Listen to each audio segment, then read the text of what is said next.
C'est toujours un grand plaisir pour nous de vous retrouver, mesdames et messieurs, dans nos différents programmes de l'émission Édifie-moi, une émission en caractère chrétien basée sur les saluts des âmes et l'édification de l'Église à travers la parole. Mesdames et messieurs, nous sommes bénis aujourd'hui dans ce nouveau numéro de recevoir pour vous un homme de Dieu merveilleux que nous espérons qu'il servira d'un canal de bénédiction pour vous en direct de cette émission Édifie-moi. Je suis Israël Malunga, journaliste et présentateur de cette émission. Je suis très heureux de partager aujourd'hui ce plateau spécial dédié à l'édification de l'Église. Très heureux d'être accompagné par l'homme de Dieu, le cordon de Gladys Isaïe Mamba, serviteur dédié à l'Église Mont-Carmel, extension du CMP, Centre missionnaire Philadelphie. Mesdames et messieurs, je n'ai pas beaucoup de temps vraiment à traîner là-d'ici sans vous présenter notre invité d'aujourd'hui sur ces plateaux. Bonjour Papa de Gladys. Bonjour Frère Israël. Vous allez bien? Très bien portant. Ok. Et nous sommes vraiment dans la joie d'être là aujourd'hui et surtout dans ce cadre de partager un sujet qui va édifier les enfants de Dieu. Nous sommes vraiment dans la joie. Amen. Moi également, je suis très heureux de vous recevoir sur ces plateaux. Je pense que les fidèles du CMP qui vous suivent aussi en direct de cette émission sont bénis. Mesdames et messieurs, nous allons partager aujourd'hui autour d'un sujet très bénéfique. Que comprendre de son entouragement et son environnement étant chrétien? C'est le sujet phare que nous déduisons cette émission aujourd'hui avec l'homme de Dieu, le cordon de Gladys Isaïe Mamba. Je vais donner un petit détail. Il est mari, père et époux à Madame Gloria Ayanda Mamba, qui nous espérons aussi nous suivre en direct de cette émission. Alors, Papa Gladys, certainement, je vais donner une présentation vous concernant, mais pouvez-vous donner encore, avec beaucoup de détails, quelques présentations en rapport avec votre personne? Alors, pour les personnes qui ne me connaissent pas encore, alors je suis premièrement d'abord enfant de Dieu, né de nouveau, et je suis serviteur de Dieu à l'église Centre missionnaire Philadelphie, Mont-Carmel, donc l'extension de Mbinza Pigeon. Alors, je travaille au pied d'un pasteur, le pasteur de Luntoya Samuel, que je salue aussi, et là-bas je suis responsable de la jeunesse. Et je suis encadreur de jeunes et je suis visionnaire de plusieurs structures de prières en ligne ainsi qu'en présentiel. Et en gros, voilà ce que je suis. Voilà. Il est aussi l'auteur de ces dictons qui dit « Dieu nous amène quelque part ». On ne peut pas l'oublier. Hein? Alors très rapidement, nous allons entrer dans notre sujet d'aujourd'hui. C'est ça même l'importance de notre présence aujourd'hui sur ces plateaux. Que comprendre de son entourage et son environnement étant chrétien? C'est qui un chrétien selon la Bible? Alors, selon les Écritures, le mot d'abord chrétien, c'est un mot qui ne provient pas de l'Église. C'est-à-dire, c'est un mot où, pour la toute première fois, dans le livre des Actes des Apôtres, ça a été mentionné par la bouche de non-croyants. C'est-à-dire, il y avait un jour où les apôtres de Christ étaient en train de marcher, en train de vivre. Alors, le non-croyant, ceux qui ne croyaient pas en Christ, ils ont remarqué cela et ils ont dit que ce sont des chrétiens. C'était une façon où ils étaient en train d'identifier les disciples de Christ à Christ lui-même. Pourquoi? Parce qu'ils voyaient le comportement, ce que Christ faisait, et ils étaient en train de l'identifier. D'où, à partir de cela, que le mot chrétien a été mentionné et ça a commencé à se propager. Donc, en bref, un chrétien veut tout simplement dire comme Christ. Mais selon les Écritures, sur le plan doctrinal, si nous voulons appeler un chrétien, et c'est lui qui a reçu Jésus-Christ comme Seigneur et sauveur dans sa vie, et c'est lui qui a accepté de crucifier sa vie ancienne et il a décidé de commencer une nouvelle vie. Donc c'est lui qui a reçu Christ dans sa vie et c'est lui qui vit en conformité avec l'image de Christ ainsi que selon la parole de Dieu. Ce genre de personnes, on peut les appeler chrétiens selon les Écritures.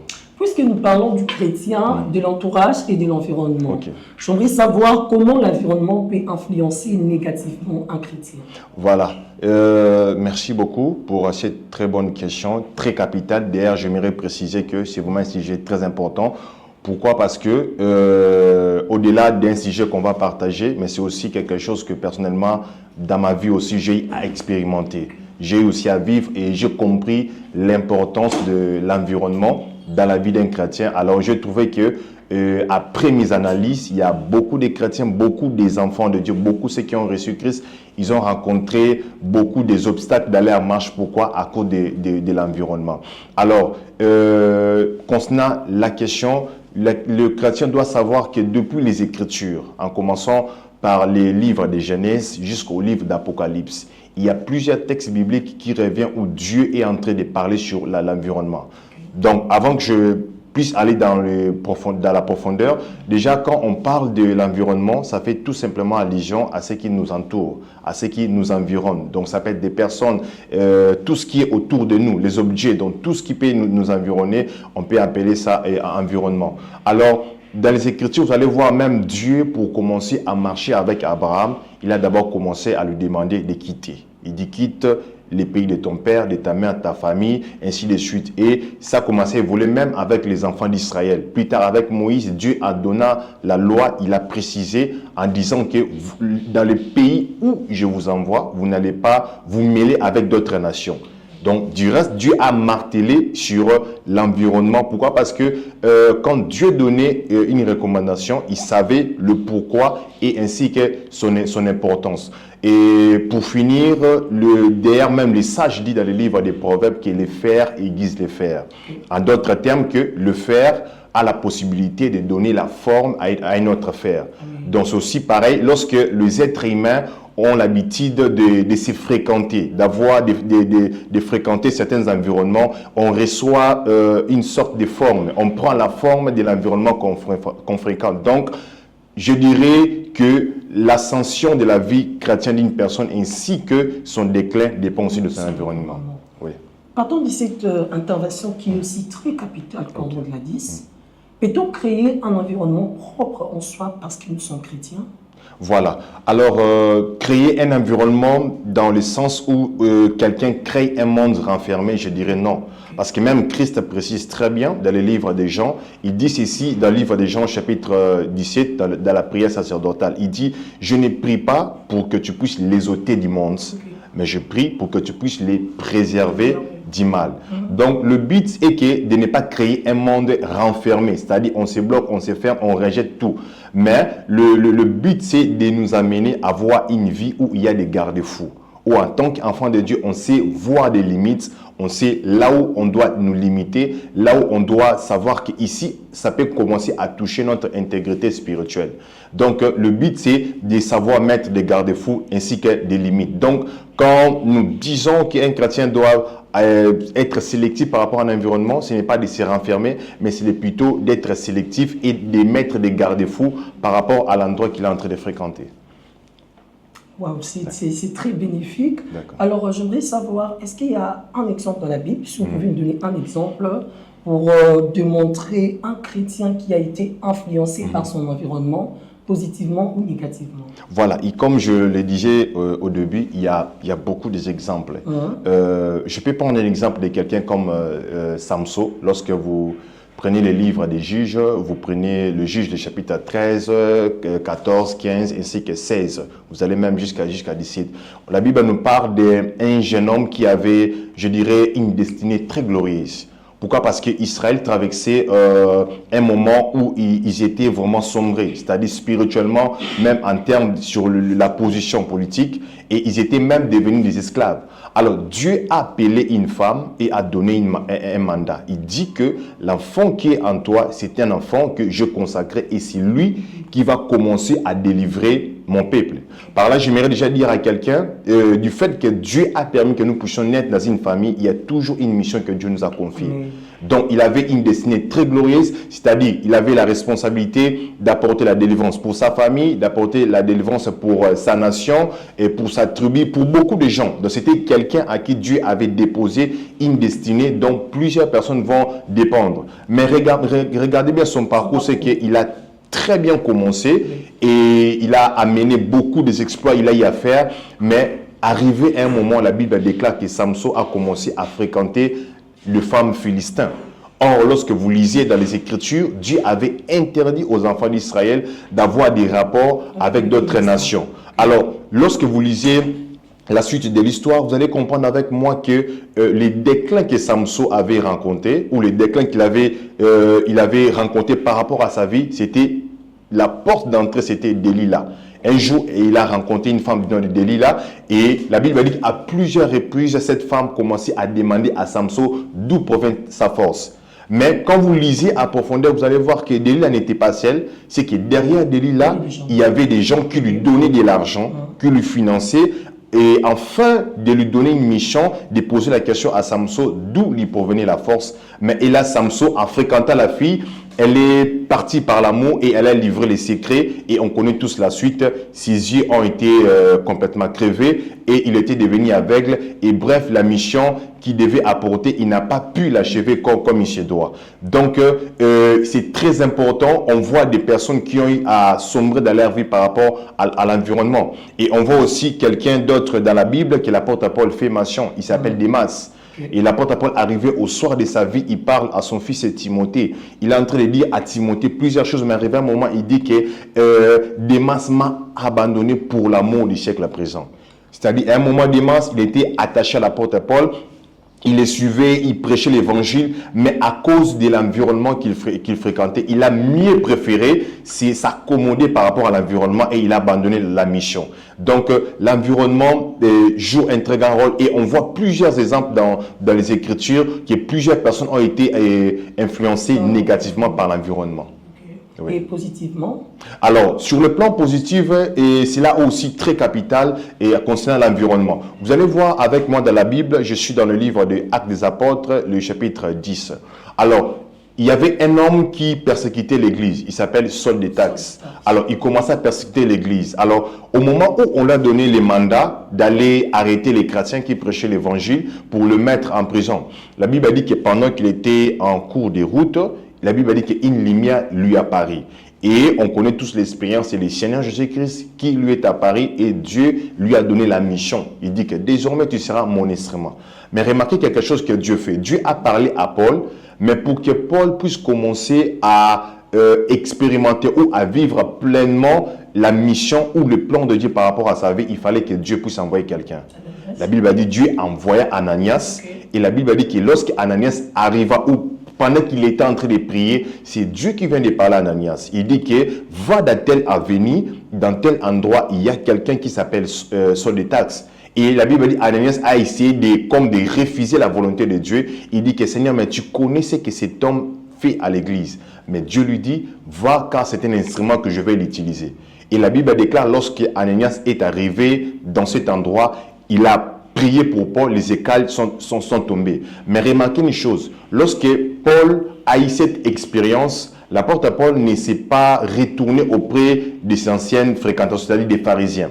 Il a automatiquement changé et la Bible nous fait montrer dans la suite qu'il a commencé à fréquenter Barnabas.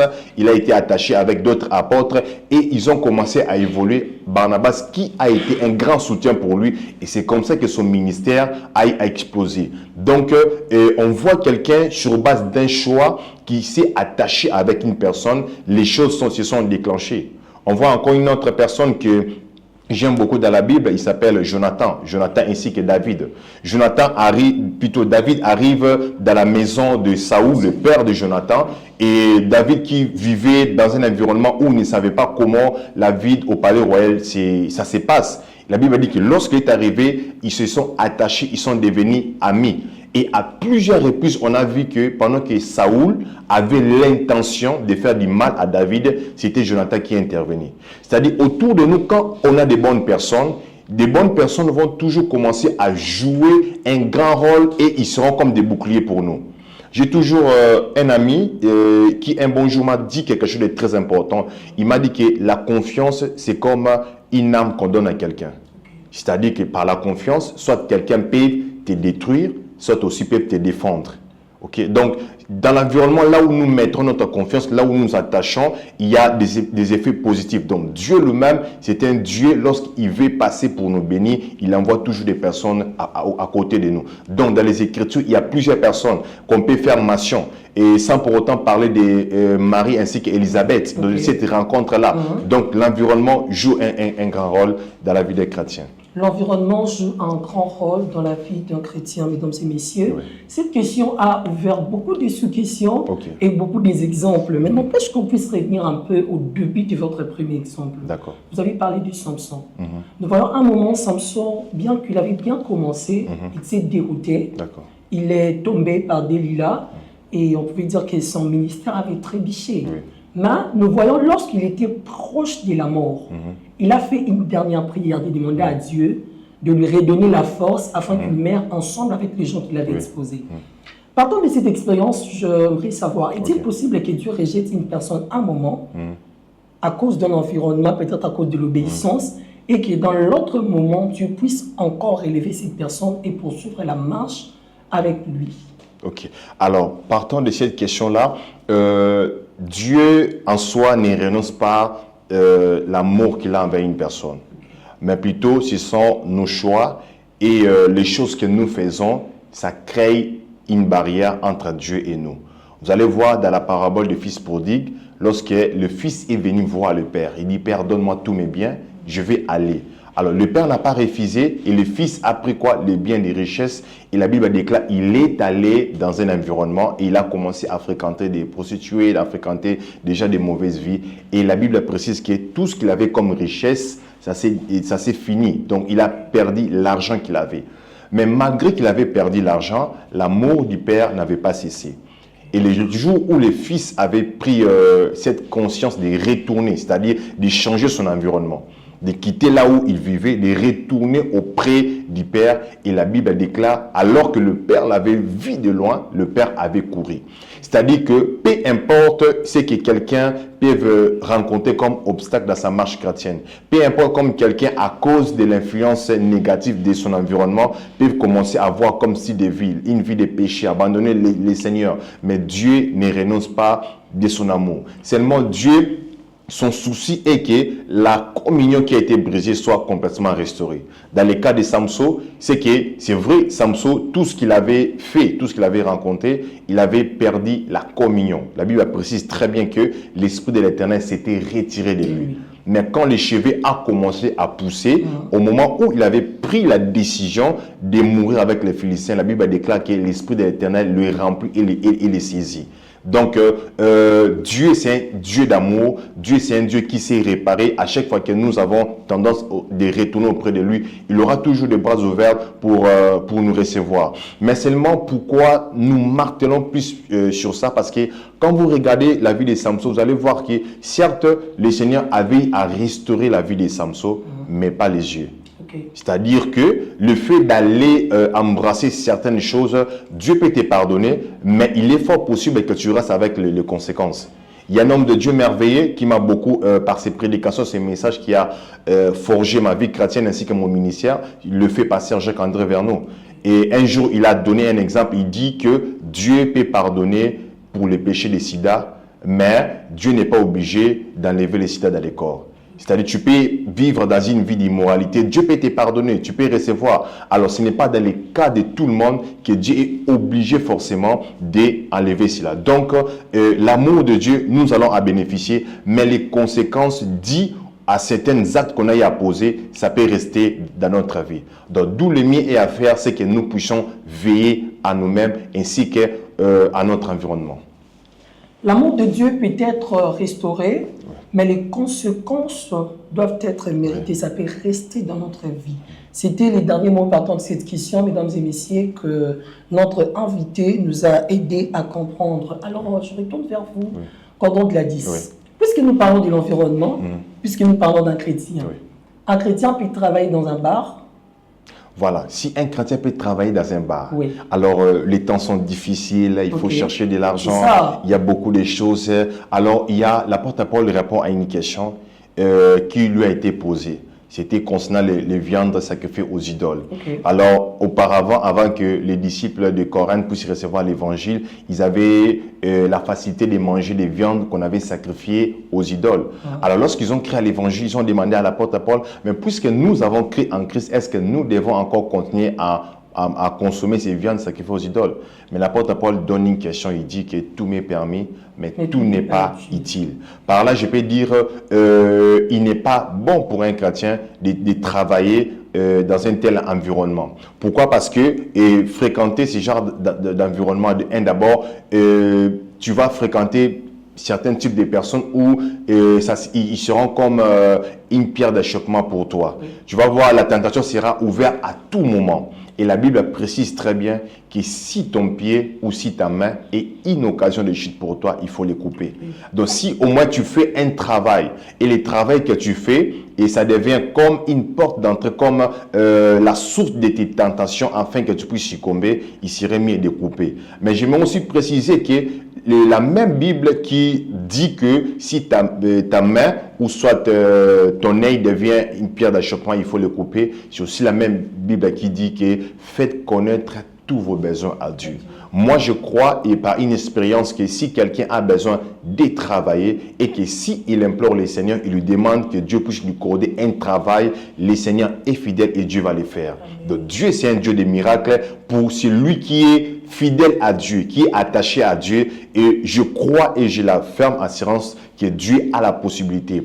Par là de moi-même, je me rappelle un moment, avant que je puisse me marier, je traversais un moment de crise, c'est-à-dire où j'avais quand même besoin d'avoir une source. Alors, il y avait beaucoup de choses que je pourrais faire. Et il y a beaucoup d'affaires. D'autres personnes disaient que non, il faut ouvrir peut-être, commencer à vendre peut-être des alcools, des choses un peu comme ça pour subvenir à tes besoins, ainsi de suite. Alors, je me rappelle un moment, je priais, je demandais à Dieu, Seigneur, je te serve. Alors, si je te serve, donne-moi un travail qui me permettra de travailler et aussi de te servir. Et je peux vous dire que Dieu a exaucé mes prières. Okay. Donc, j'avais obtenu un travail selon mon emploi du temps où j'avais complètement préféré. Et Dieu, c'est un Dieu de miracles, c'est un Père responsable. Il peut le faire lorsque nous le demandons. Amen. Dieu est un Dieu de miracles, un Père responsable. Il peut faire lorsque nous le demandons. L'environnement, le milieu a de l'impact dans la vie de toute personne, surtout quand tu es enfant de Dieu. Tu dois vraiment veiller sur ces points. La Bible dit le mauvais compagnie détruit les bonnes mœurs. Oui. Que comprendre de ces versets à l'exemple de Jésus et de l'apôtre Paul qui dit que j'étais avec des pécheurs, Jésus qui mangeait même avec des pharisiens, des pécheurs et tout. Qu'est-ce qu'on peut dire de ça, Papa Gladys? Alors, par rapport à ces textes, il y a vraiment un équilibre que nous venons de mettre. Voilà pourquoi au début, quand je parlais, je dis même quand Jésus avait prié, dans sa prière, sa dernière prière, il avait dit que je ne prie pas que je puisse les ôter du monde, mais de les préserver. Alors, l'apôtre Paul, lorsqu'il parle que de mauvaises compagnies corrompent de bonnes mœurs, l'apôtre Paul fait allusion à beaucoup de choses. Premièrement, d'abord, il fait allusion à des faux frères, c'est-à-dire des personnes qui apparemment, ils ont créé en Christ, mais ils ont une double vie. Des personnes qui donnent l'impression d'être enfants de Dieu, mais ne les sont pas. Alors, quant à Christ, le texte ou la phrase que Christ a prononcée, ça part dans une autre direction. Dans quel sens où Christ était l'expression, c'est-à-dire la manifestation de l'amour de Dieu. Et il a mené ses disciples à manifester cet amour. D'ailleurs, la Bible déclare que vous êtes la lumière du monde. Donc, quand la Bible nous identifie étant comme la lumière du monde, c'est-à-dire autour de nous, il y a comme des ténèbres. C'est-à-dire, en tant que chrétiens, nous sommes appelés à environner, plutôt à éclairer notre environnement. C'est-à-dire, pour un chrétien ne doit pas fuir les païens dans le sens de les éviter.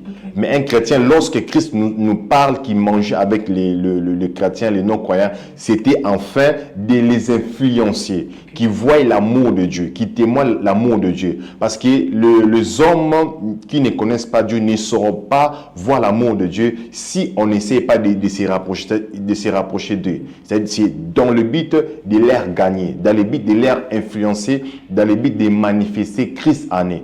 Donc, c'est différent avec le contexte de l'apôtre Paul, plutôt un chrétien qui commence maintenant à être influencé par son environnement. Donc, d'une manière, bref, je dirais, les chrétiens doivent, ou soit il est appelé à influencer son environnement et non l'environnement de l'influencer. Ah, d'accord. On a parlé du chrétien au début de cette émission, mais nous encheminons exactement aussi toujours avec ces mots, chrétien, chrétien. Oui. J'aimerais savoir quand est-ce qu'on devient chrétien et quelles sont les conditions pour devenir chrétien. Alors, quand est-ce qu'on devient chrétien? On devient chrétien lorsqu'on reçoit Jésus-Christ comme Seigneur et Sauveur. Et je dis toujours même aux personnes que je forme, je donne les affirmations, c'est qu'on ne devient pas chrétien du fait qu'on est sorti d'une famille chrétienne. Okay. Naître d'un père pasteur, d'une mère chrétienne ou, je ne sais pas, intercesseuse, ou soit avoir l'habitude de commencer à fréquenter l'église dès les bas âges, ne fait pas de nous d'office un chrétien. Parce qu'on n'est pas chrétien, mais on devient chrétien. Okay. La Bible précise très bien que à tous ceux qui l'ont reçu, à tous ceux qui croient en son nom, elle a donné le pouvoir de devenir enfant de Dieu. C'est-à-dire il faut croire en lui, il faut les recevoir. Okay. C'est lui qui peut les recevoir et c'est lui qui a une conscience, qui a pris la conscience de les recevoir, c'est-à-dire de faire de lui son Seigneur ainsi que son Sauveur. C'est le jour où tu as ouvert ton cœur. Tu as dit que pour cette fois-ci, j'abandonne pour mon ancienne vie et je prends la décision de commencer une nouvelle vie en Christ. L'apôtre Paul est même en train de préciser en disant que le vieil homme que vous étiez a été complètement crucifié et il a été mort lors du jour des baptêmes et maintenant vous avez été ressuscité et vous êtes devenus de nouvelles personnes. Donc un chrétien est celui qui a accepté Christ, qui l'a reçu dans sa vie et qui marche en nouveauté de vie. Okay. Puisque pour devenir chrétien, il faut recevoir Jésus-Christ comme Seigneur et Sauveur, donner sa vie à Dieu. Quelque part, Jésus est en train de dire, en ce jour-là, plusieurs crieront à mon nom. Ils diront, Seigneur, Seigneur, nous t'avons servi. Nous avons fait des miracles à ton nom, mais je leur répondrai que je ne vous ai jamais connu, serviteur de l'iniquité. Si tous, on doit se dire être chrétien, et qu'un jour, on peut régner certains, comment dans l'entretemps nous pouvons reconnaître un vrai chrétien? Alors, toujours dans ces mêmes textes que vous venez de faire mention, il y a quelque part, Christ il a dit que vous les reconnaîtrez par les fruits. Et l'apôtre Paul précise très bien que, mais les fruits de l'esprit, il a commencé à faire des mentions. Alors, comment reconnaître un vrai ainsi qu'un faux chrétien ou quelqu'un qui fait semblant d'être chrétien? Un vrai chrétien est celui qui vit selon la parole de Dieu, qui vit en conformité de la parole de Dieu. Alors souvent, il y a des gens qui posent des questions, mais vous dites qu'un chrétien est celui qui vit selon la parole de Dieu, mais aussi les chrétiens qui pêchent. Je dis oui, les chrétiens qui pêchent. Mais la différence entre un chrétien ainsi que celui qui n'a pas Christ dans sa vie, c'est qu'un chrétien, ça peut arriver d'une manière accidentelle qu'il puisse commettre un péché. Mais un chrétien ne vit pas dans les péchés. Donc commettre un péché et vivre dans le péché, ce sont deux choses différentes. Donc, par des faiblesses de la chair, quelqu'un peut connaître un obstacle dans sa marche chrétienne, mais un véritable enfant de Dieu ne demeure pas dans les péchés. La Bible déclare que si nous demeurons dans les péchés, nous sommes loin de Dieu. Alors, un chrétien ne vit pas dans les péchés, et un chrétien peut commettre les péchés, mais un chrétien est celui qui vit en nouveauté de vie. Donc, celui qui est un chrétien, on va le voir par les caractères de Christ. Lorsque de jour en jour, on voit une nouvelle personne. C'est-à-dire, il y a des nouvelles choses, il y a des bonnes choses en Dieu qui se manifestent en lui. Mais c'est lui qui n'est pas de Dieu ou celui qui n'a pas reçu Christ, on va voir par sa manière de se conduire. La manière dont il mène sa vie. Il vit selon la chair. Il vit selon les passions, ce que la chair est en train de leur demander. Mais un chrétien est conduit par l'Esprit de Dieu. Parce que la Bible précise que ceux qui sont conduits par l'Esprit de Dieu sont enfants de Dieu. Alors pour un chrétien, chaque jour, le conducteur de sa vie, celui qui est au volant de sa vie, c'est le Saint-Esprit. Mais celui qui est un faux chrétien, c'est lui-même qui est au volant. Il mène sa vie comme il veut, il mène sa vie selon sa propre volonté, ainsi que selon ses passions. Puisque cette émission est dit « Édifie-moi », donc nous avons l'objectif et l'ambition de bénir les peuples de Dieu, de construire les âmes à bâtir, comme l'a dit. Vous avez dit, si un chrétien peut commettre des péchés, mais un chrétien ne vit pas dans le péché. Mais nous remarquons ça dans les églises aujourd'hui. Quelqu'un qui chante vraiment, il est chrétien, il sert Dieu, mais il continue de vivre avec son péché comme si c'était de l'argent dans sa poche. J'aimerais que vous vous adressiez à ces personnes qui nous suivent en direct de cette émission. Votre expérience étant chrétien, votre expérience dans le Seigneur, un conseil peut bénir ces personnes. Alors, le conseil que j'aimerais donner à une personne qui est en train de nous suivre, premier conseil, c'est que j'aimerais dire à une personne, c'est qu'il faut apprendre à être vrai, être sincère. Parce que Dieu voit plutôt la sincérité de notre cœur. Okay. Dieu voit plutôt ce que nous sommes réellement au fond de nous. Et Dieu n'approuve pas une vie d'apparence. C'est que le problème, c'est qu'on a aujourd'hui dans cette génération, les enfants, entre guillemets, les enfants de Dieu, cherchent plus la vie des apparences. Oui. C'est-à-dire de montrer aux gens que nous sommes spirituels. Or, en réalité, ce n'est pas l'effet de prouver aux gens que nous sommes spirituels que nous le sommes réellement. Mais c'est plutôt la manière dont nous sommes en train de vivre, la manière dont nous sommes en train de se comporter. C'est qu'il est fort possible que tu rencontres au fond de toi, il y a des imperfections, il y a des défauts, il y a des failles, il y a tu peux voir que tu as un problème de langage, tu peux voir que tu as un problème et de vivre avec les gens. Oui. Mais Dieu nous a appelés à s'améliorer chaque jour. Okay. Pour celui qui sent qu'il a encore des faiblesses, il a encore des failles, par cette parole, j'aimerais dire à une personne que Dieu nous appelle à s'améliorer chaque jour. C'est que Dieu nous appelle à aller de sanctification en sanctification. De chaque jour que nous puissions nous améliorer. Et plus nous sommes attachés au Seigneur, plus nous sommes accrochés à lui, plus il y a certains comportements qui vont commencer à tomber. Alors pour des personnes qui sont dans une double vie, ils sont dans le monde, ils sont à l'église, c'est une malédiction pour eux, ils s'attirent la malédiction. Alors l'appel que je fais, c'est qu'ils doivent apprendre à être sincères, ils doivent s'humilier devant Dieu, ils doivent renoncer à leur vie et être vrais devant le Seigneur et ils vont trouver grâce devant Dieu. La Bible est dans Marc, si quelqu'un veut venir après moi, il doit renoncer en lui-même, se charger de sa croix et me suivre. Aussi longtemps que tu ne vas pas renoncer de certaines choses, il sera impossible pour toi de suivre nécessairement les Seigneurs, mais aussi tu ne seras pas redevable là-dessus. Papa de la Dix, nous sommes arrivés à la fin de cette émission. Puisque le temps est venu de vous, j'espère que vous ne pouvez pas manquer un message à transmettre au peuple de Dieu comme mot de la fin qui va clôturer cette émission. Ok, merci beaucoup. Le mot de la fin que j'aimerais dire à une personne, c'est que tu peux être à l'église, tu peux être au quartier, tu peux être au travail, mais n'oublie pas l'identité de qui tu es. J'ai aimé un prédicateur qui a donné un exemple qui n'est pas dans la Bible, mais qui a tiré une leçon dans un film, des dessins animés. Je crois le dessin animé de Simba, pour ne pas faire la publicité. Je crois arrivé un moment où son père était mort, et son père, lui, est à Paris. Et arrivé devant juste, il y avait une rivière. Alors, il s'est mis là, commencé à regarder et son père, lui, est à Paris. Et il y a une phrase que son père avait prononcée. Il dit que Simba, tu m'as oublié en oubliant qui tu es. Okay. C'est-à-dire que lorsque nous, en tant qu'enfants de Dieu, lorsque nous oublions qui nous sommes, lorsque nous renonçons à notre identité, nous sommes en train d'oublier qui est réellement Dieu. C'est le fait d'oublier, le fait de cacher son identité, le fait de renoncer à qui tu es, de ne pas manifester ton identité. Tu es en train de régner Dieu. On ne peut pas seulement dire que je renie, je n'ai jamais prononcé que Dieu, je t'ai abandonné. Mais il est fort possible qu'on puisse abandonner Dieu par nos actes. Parce que ça parle beaucoup plus. Alors pour quelqu'un, le conseil que j'aimerais donner à une personne, c'est qu'apprend, où nous devons apprendre partout là où nous serons à manifester notre lumière.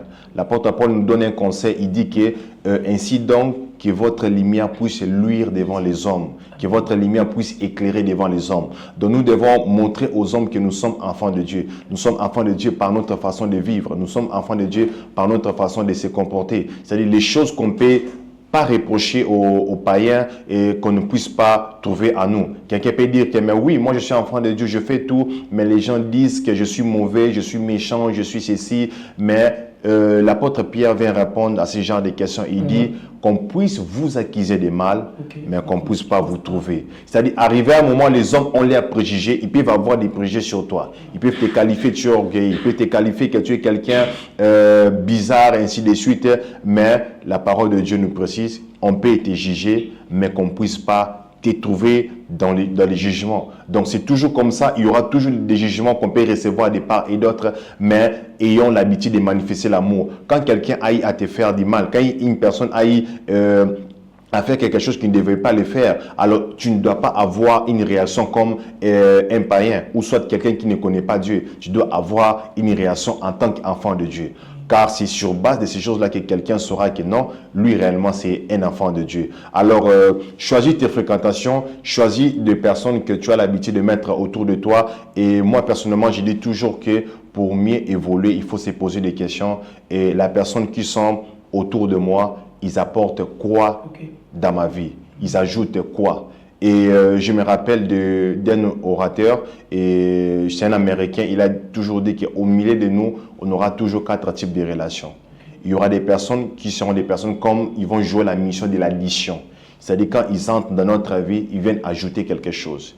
Il y aura aussi des personnes qui joueront la mission comme étant la soustraction. C'est-à-dire quand ils seront là, ils viendront retrancher. C'est-à-dire tu étais dans un, mais ils t'enlèvent une valeur que tu avais. Ils t'enlèvent la vie des prières, ils t'enlèvent la vie des méditations. C'est-à-dire là où tu avais l'habitude peut-être de partager des bonnes idées, de méditer la parole, de prier, mais lui il t'amène des commérages, il t'amène d'autres choses. C'est-à-dire il réduit une valeur que tu avais. Et il y a aussi des personnes qu'on appelle des personnes divisaires. C'est-à-dire, il vient avec la mission de la division. De lui, il vient complètement te séparer. Il te sépare de tout. Il te sépare des bonnes personnes. Et il y a aussi des personnes que Dieu les envoie, que j'appelle des personnes qui viennent avec la mission de la multiplication. Donc, quand il vient dans ta vie, il vient multiplier ce que tu as. Tu les rencontres, ta vie et a complètement excellé. Tu deviens épanoui sur le plan spirituel. Tu deviens fortifié. Il est très important de mieux choisir. Pourquoi? Parce que même Dieu connaît la force quand nous sommes unis. La force quand nous associons les gens autour de nous. Et le diable aussi connaît ces principes-là. Raison pour laquelle, pour détruire les enfants de Dieu, il fait quoi? Il s'infiltre au milieu des enfants de Dieu.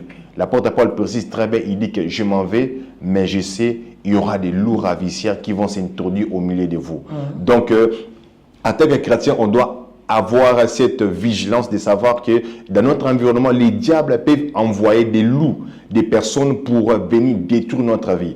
Ça peut être un ami, ça peut être un faux frère de l'église, ça peut être une personne que tu as l'habitude de donner ton oreille. Mais tu ne peux pas ignorer qu'une telle personne peut complètement être un loup ravisseur sans que tu le saches et détruire certaines choses. Donc, il faut que nous puissions apprendre qui nous devons nous associer, avec qui nous devons marcher, avec qui est notre conseiller dans la vie, et aussi nous devons aussi aller influencer les autres. Lorsque nous voyons qu'il y a certaines personnes qui ne marchent pas bien, d'apprendre à faire un pas vers eux, de leur annoncer la parole de Dieu, de leur prodiguer des conseils, de leur montrer que ce qu'ils sont et ils ne devaient pas vivre de cette façon-là. Donc, il est important pour un enfant de Dieu d'appliquer ces conseils.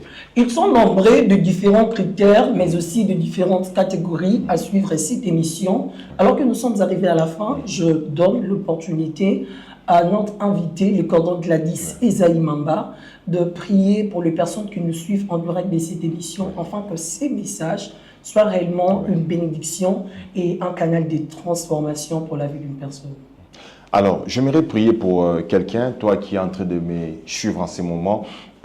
Ça fait quelque temps où tu sens que tu es sombré, où tu te poses la question, j'ai besoin d'avoir des personnes qui vont m'aider à avancer. J'aimerais prier pour toi. Seigneur, je vais prier pour mon frère, je vais prier pour ma soeur, je vais prier pour un papa, je vais prier pour une maman, éternel Dieu de gloire, qui a besoin, Seigneur, oh Dieu, de retrouver sa stabilité spirituelle. Je vais prier et la première prière que je fais, Seigneur, oh Dieu, c'est d'éloigner des mauvaises personnes. Non seulement d'éloigner, mais de démasquer, de montrer, d'ouvrir les yeux à quelqu'un et le type de personnes qu'il est en train de fréquenter. Et Seigneur, je vais prier dans le nom de Jésus que tu puisses séparer quelqu'un, Seigneur, oh Dieu, de cette mauvaise fréquentation. Je vais aussi prier, Père, oh Dieu, pour une personne, Seigneur, oh Dieu, qui a besoin d'exceller. Il a besoin d'exceller dans son ministère, dans ses projets, dans son entreprise. Seigneur, oh Dieu, dans ce qu'il fait comme activité, je vais prier, Père, oh Dieu, que tu l'envoies des bonnes personnes. La Bible déclare qu'un jour, un homme dans la Bible du nom de Potiphar, il a reçu un jeune homme qui s'appelait Joseph. Et la Bible dit que lorsque Joseph entra chez lui à la maison, il est écrit que tout ce que Joseph touchait, ça réussissait. Sinon, je suis en train de croire qu'autour de nous, il y a des personnes qui sont de la race de Joseph. Quand ils entrent dans notre vie, tout ce qu'ils vont toucher, ça va réussir. Tout ce que nous allons leur confier, ça va aller de l'avant. Et je vais prier pour quelqu'un qui me suive, Seigneur, oh Dieu, qui rencontre ce genre de personnes. Je prie, Seigneur, oh Dieu, pour une sœur, Seigneur oh Dieu, qui est en train de prier pour un conjoint. Je prie, Seigneur oh Dieu, pour un frère qui est en train de prier pour avoir une bonne femme, Seigneur oh Dieu. Car avoir un conjoint, ça, c'est aussi un environnement. Je viens prier, Père oh Dieu, que tu mettes, Seigneur oh Dieu, sur son chemin une bonne personne. Que tu mettes, Seigneur oh Dieu, sur sa route une bonne personne. Et enfin, Seigneur oh Dieu, j'aimerais prier pour celui qui est chef d'entreprise, pour celui qui est homme d'affaires, Seigneur oh Dieu, qui croit en toi, Seigneur oh Dieu. Je prie que tu mettes à sa disposition, Seigneur oh Dieu, des personnes utiles, des personnes importantes, Seigneur oh Dieu, qui vont amener les développements, qui seront importants, Seigneur oh Dieu, dans sa vie. Dans les noms puissants de Jésus, je t'ai ainsi prié. Amen. Amen. Merci, mesdames et messieurs, d'avoir été nombreux à suivre ce nouveau numéro de l'émission Édifie-moi. Nous ne cessons de dire que ce programme est un programme conçu pour le salut des âmes et l'édification de l'Église à travers la parole de Dieu. Aujourd'hui, on était bénis d'être accompagné par l'homme de Dieu, le cordon Gladys Esaïe Mamba. Certainement, il est fils d'un père qu'il a annoncé ici au début, mais je vais lui donner l'opportunité de donner vraiment beaucoup de détails concernant son église, ses mentors et autres pour des personnes qui voudront les joindre, les contacter aussi au biais de son numéro de contact. Alors, merci encore beaucoup pour cette opportunité. Et comme je l'avais annoncé au début, que je suis serviteur dans l'église Centre Missionnaire Philadelphie Mont-Carmel. Okay. Ça se trouve en Binza-Pigeon, sur Avenue Mayala, numéro 8, arrêt maternité. Alors, nos programmes de culte, nous sommes là chaque mardi, c'est les titres bibliques. Les jeudis, c'est les jeudis et toko, donc jeudi des prières comme dans la communauté Philadelphie. Donc, nous passons du temps dans la prière de 17h à 19h30. Et moi-même, je suis responsable de la jeunesse. Avec tous les jeunes, on s'est réunis chaque samedi à la même heure, donc à 17h à 19h30. Et notre culte de dimanche, culte d'action des grâces et des célébrations, nous commençons à partir de 8h jusqu'à 10h30. Donc, dans la commune d'Ngalema et arrêt maternité, Binza-Pigeon, avenue Mayala, numéro 8.